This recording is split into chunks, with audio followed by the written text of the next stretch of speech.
விழுப்புரம் மாவட்டம் கோனூர் பகுதியில் கொத்தடிமையாக வேலை செய்து வந்த சிறுவனை வருவாய் கோட்டாட்சியர் மீட்ட நிலையில் சிறுவனை ஆடு மேய்ப்பதற்கு பயன்படுத்தியதாக வெங்கடேசன் என்பவரை போலீசார் கைது செய்தனர். விவரங்களை தர இருக்கிறார் செய்தியாளர் தாமோதரன். விவரங்கள் வழங்கலாம். வணக்கம். விழுப்புரம் மாவட்டம் கோனூர் பகுதியை சேர்ந்தவர் வெங்கடேசன்.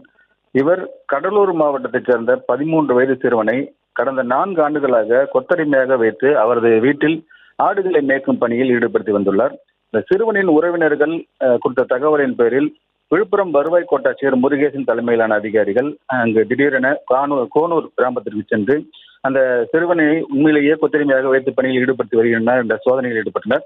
அப்பொழுது அந்த சிறுவனை ஆடு மேய்க்கும் பணியில் வைத்து கொத்தடிமையாக வைத்தது தெரிய வந்ததை தொடர்ந்து இந்த சிறுவனை மீட்டு வந்த அவர்கள் உடனடியாக அங்க வருவாய் கோட்டாட்சியர் அலுவலகத்தில் வைத்து அவர்கள் உறவினர்களை அழைத்து வந்து அவர்களிடம் ஒப்படைத்தனர். மேலும் இந்த சிறுவனை கொத்தடிமையாக வைத்திருந்த வெங்கடேசனை சட்ட நடவடிக்கை மேற்கொள்ளுமாறு வருவாய் கோட்டாட்சியர் முருகேசன் பரிந்துரையின் பேரில் விழுப்புரம் காணை காவல்துறையினர் வெங்கடேசனை உடனடியாக வழக்கு பதிவு செய்து அவரை காவல் நிலையம் அழைத்து வந்து தற்போது சட்ட நடவடிக்கை உட்படுத்தப்பட்டு அவரிடம் தீவிர விசாரணை மேற்கொண்டு வருகின்றனர். இந்த சிறுவனை கொத்தடிமையாக வைத்து ஆடு மேய்த்த சம்பவம் விழுப்புரம் மாவட்டத்தில் பெரும் பரபரப்பை ஏற்படுத்தியுள்ளது.